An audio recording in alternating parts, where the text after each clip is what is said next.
The greatest enemy in the pursuit of our desires is not external obstacles or fate. It is the heavy punches we throw in the dark at our own inner boldness. Just let that sink in for a second. Have you ever felt like you are literally your own worst enemy when it comes to getting what you truly want? Well, welcome to this explainer on the ASM channel. This content is prepared under the supervision of Arvin, and today we are stepping right into the mysterious, shadowy depths of the human mind.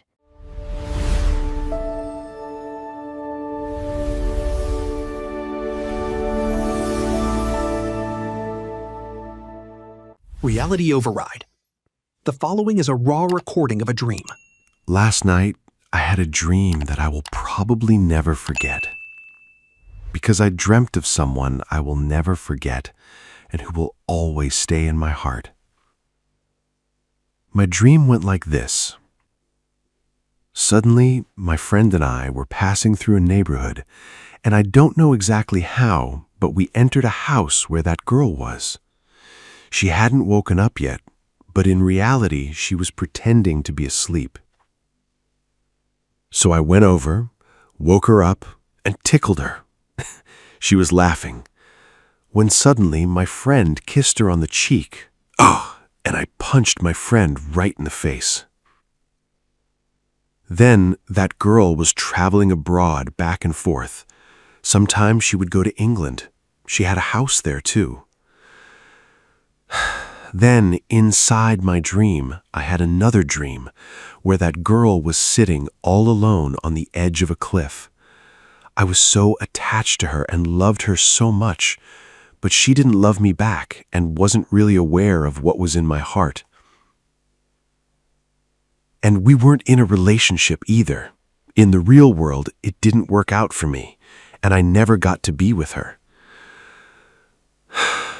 After I saw that dream within my dream, no matter what it took, and despite all the hardships, I smuggled myself into England to be with her.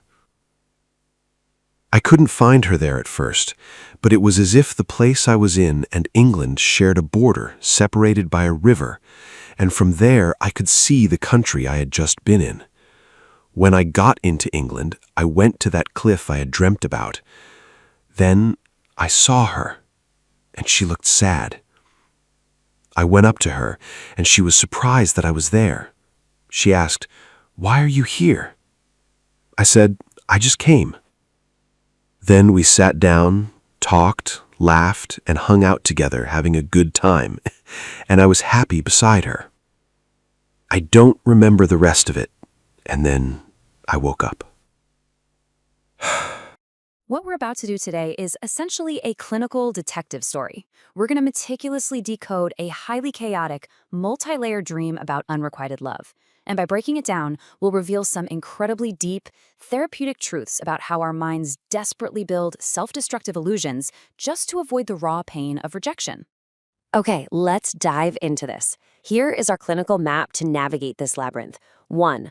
Entering the unconscious labyrinth. 2. Dissecting symbols and elements. 3. The battle with shadow and anima. 4. Traps and defensive mechanisms. 5. The path of awakening and healing. And 6. The scientific debate, meaning or noise. Let's start with Section 1. Entering the unconscious labyrinth, the crime scene of the mind.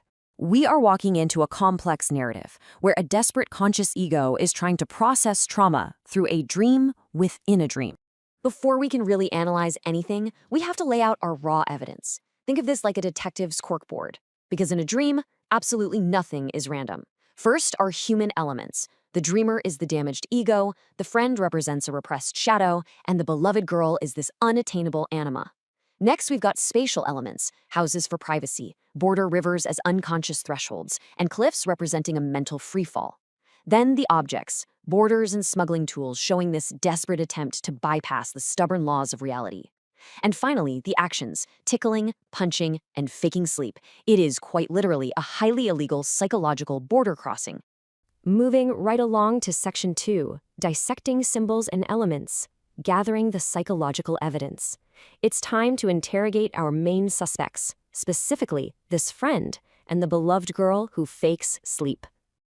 And this brilliantly illustrates one of Carl Jung's most fascinating concepts. The friend in this dream, He's not actually a separate person at all. He's a manifestation of the dreamer's shadow. He represents the bold, impulsive, action-oriented parts of the dreamer's psyche that the conscious mind is terrified to accept. This friend effortlessly executes exactly what the dreamer secretly thirsts for. He just walks up and kisses the girl on the cheek. Look at the stark contrast here.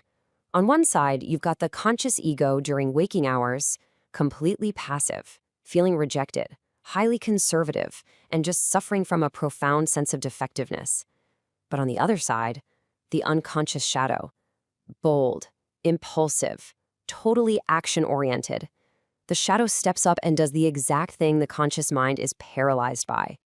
But here's where the narrative takes a really dark twist. After the friend kisses the girl, the dreamer punches his friend right in the face. So what does this all mean? Why on earth would you violently attack the very person doing exactly what you desperately want to do? Well, it's because that punch isn't aimed at a rival. It is a brutal, violent repression of his own desires. The dreamer is punishing himself, unable to integrate his own masculine boldness. It's self-sabotage at its most raw. Section 3. Battle with Shadow and Anima. Interrogating the deep suspects. Now let's shift our focus from the friend over to the girl and look at the desperate measures taken to reach her. In Jungian psychology, this girl is the anima, the elusive, totally unattainable love object. Notice how in the dream she's isolated on the edge of a cliff. That is perfect symbolism. That cliff is the razor's edge boundary between consciousness and a total psychological freefall. It's a massive warning sign from the mind.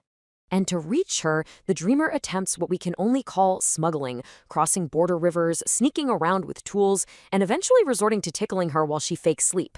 You guys, these aren't just weird, random dream details. This is a dangerous attempt to bypass the stubborn laws of reality.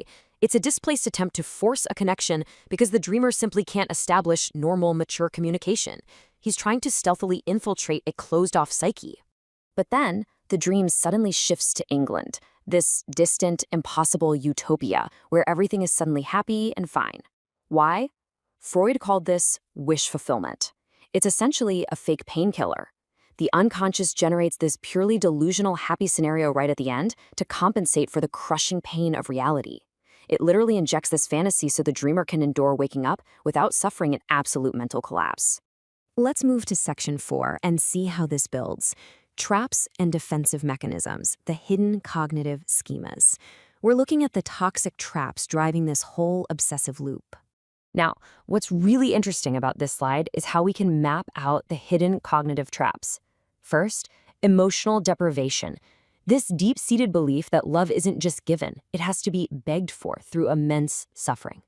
Second, abandonment. Feeling like the love object is constantly fleeing to some distant, unreachable land. And third, defectiveness and shame. Feeling so fundamentally unworthy of a normal relationship that you have to rely on smuggling just to get a tiny scrap of affection. Which brings us to the grand paradox of this entire situation.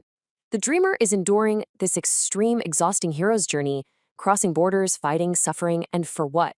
To achieve a completely superficial, fake interaction while sitting on the edge of a dangerous cliff. The goal isn't even true connection anymore. It's just about maintaining a comfortable illusion at the absolute limits of reality. Section 5. Path of Awakening and Healing. The Verdict and Prescription.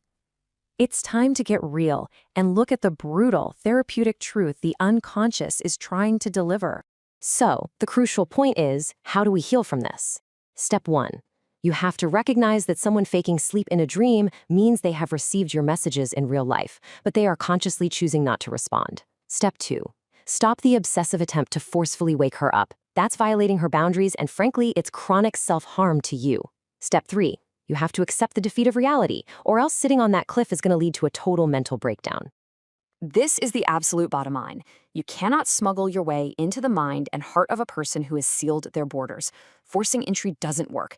It's like beating up your own shadow. You are literally only damaging yourself. Finally, Section 6, Scientific Debate, Meaning or Noise, the Open Academic Case. Let's zoom out from the therapy couch and look at how science actually views all of this. There's a massive debate here. On one hand, the classic psychoanalytic view, your Freud and Jung, argues that dreams are engineered masterpieces. Every river, every punch, is a deeply meaningful symbol designed to process trauma. But on the other hand, the modern neurobiological view says, actually, no. Dreams are just random electrical noise in the brainstem. That sudden happy ending in England, it's not profound symbolism. It's literally just your brain tweaking your cortisol levels so you don't wake up in the middle of a panic attack. Two totally different, fascinating ways to look at the exact same dream. Whichever scientific camp you lean toward, I want to leave you with this one provocative question to ask yourself. Are you actually in love with a real person? Or are you masochistically addicted to the suffering of a heroic, unrequited journey?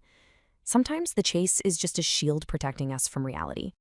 If you want to know how different psychological approaches handle this dream, don't miss the debate explainer on the AS Smailish channel. Thanks for joining us on this deep dive into the mind, and we'll catch you in the next one.